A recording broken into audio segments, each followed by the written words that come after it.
The door closes and something in you exhales that you didn't know was held.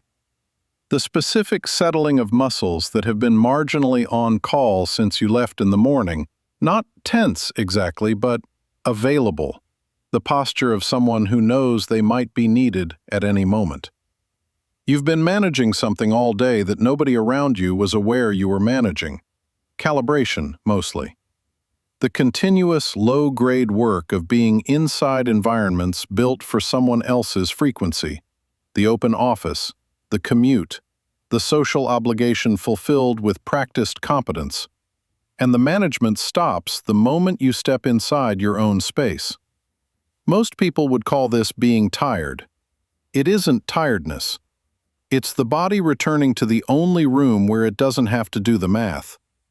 The culture has decided that the full life is an outward life, that going out is evidence of engagement, that attendance is proof of investment, that the person who says no is missing something the person who says yes is correctly accumulating. The person who is genuinely, sustainably content indoors, who doesn't experience the apartment as a waiting room for the real life happening somewhere else, but as the actual site of it, receives a specific kind of concern from the world. A polite suspicion that they haven't tried hard enough. The analysis that the world almost never offers is the obvious one, that different people have different relationships to external stimulation, and that some of those relationships are calibrated rather than broken. Environmental psychology has a name for what's happening when you walk through your front door and the arithmetic stops. Place attachment. The documented emotional bond between a person and a specific physical environment. This goes beyond comfort or habit. The familiar space has become neurologically indexed as safe in a highly specific sense. The threat scanning that runs constantly in unfamiliar or public environments can lower its resolution. The brain in your home is doing less of the background work that the brain in a restaurant or an office does automatically without announcing itself. The preference for home isn't a preference for absence. It's a preference for the environment where the most cognitively expensive background processes can finally go idle. There's one piece of research on this that should have changed the conversation and didn't. Studies on cortisol levels, the primary stress hormone, consistently find measurably lower concentrations in people with strong place attachment when they're in their anchor environments, relative to neutral settings with equivalent external demands. Measurably, as in verifiable in the bloodstream, not just reported in a questionnaire. The body reads home differently. What looks like preference is in part physiology.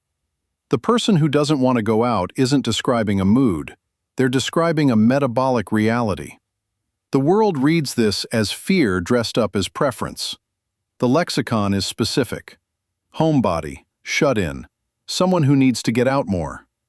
The implicit diagnosis embedded in each of these is the same, that the inside is a consolation and the outside is the main event. And anyone who chooses the consolation has either failed to access or failed to appreciate the main event. The structural alternative, that for some people the inside is the main event, not because the outside frightens them, but because the inside is where the actual substance of their life takes place, is almost never offered. The culture's preference for the visible life is so totalizing that it has collapsed the distinction between what can be seen and what is real. What it looks like from inside this preference is a different economy of time. The project that accumulates across several evenings, not rushed, not half attended to. The book that gets read all the way through in the specific quality of attention that only available space makes possible. The thinking that requires silence, not because you're sensitive, but because thinking of any real depth requires an environment that isn't competing with it. Then an obligation arrives. A dinner, an event, a gathering of some kind, and you go. And you are genuinely present at the level available in those conditions, which is not the same level as the level available at home. And afterward you drive back through the dark, and the apartment receives you the way a well-calibrated instrument receives the hand that knows it, and the evening begins. That is the main event. That is not the consolation. The body makes its own record of the difference. The jaw that releases several millimeters it was holding in a meeting. The quality of breath that returns to full depth when the last obligation ends. The particular exhaustion that follows a day of sustained social management. Not physical, not located in any muscle, centered somewhere around the sternum. Different in kind from every other tiredness and requiring a specific kind of quiet to resolve. Home is where that resolution is available, and the resolution isn't passive. For many people who prefer it, home is the most active possible environment, the site of the actual work, the actual thought, the actual life. What's absent is the performance. Researchers studying what constitutes a good life have recently identified a third dimension of well-being distinct from happiness and meaning, which they call psychological richness, the variety and depth of internal experience available to a person across time. A psychologically rich life doesn't require breadth of external location. It requires depth of internal engagement, sustained attention, genuine curiosity, the kind of absorption that produces real thought rather than the simulation of it. The environments most reliably conducive to psychological richness are, by most accounts, quiet and familiar ones. What the outside world offers is stimulation. What the inside offers, for the person calibrated to use it, is depth. These are not the same thing, and the confusion between them is where most of the wrong conversation about homebodies starts. Attachment theory describes what it calls a secure base, a psychological anchor from which a person can engage the world and to which they can return. For most of its history, the concept was applied to relationships, but the secure base can be spatial. The person who has built a home that functions as a genuine secure base, organized around their particular needs, understood with the intimacy of long habitation, has built something the world consistently undervalues because the world was watching the going out, not the coming back. You can go out more fully when there's somewhere real to return to. The home-bodied person was never afraid of the outside. They were simply building, with intention and over time, the thing that makes everything else possible. The loneliness specific to this configuration is not the loneliness of empty rooms. The person who prefers home is not without connection. They have relationships of real depth and real duration, fewer of them, and they are more fully present inside them for having protected their capacity for presence.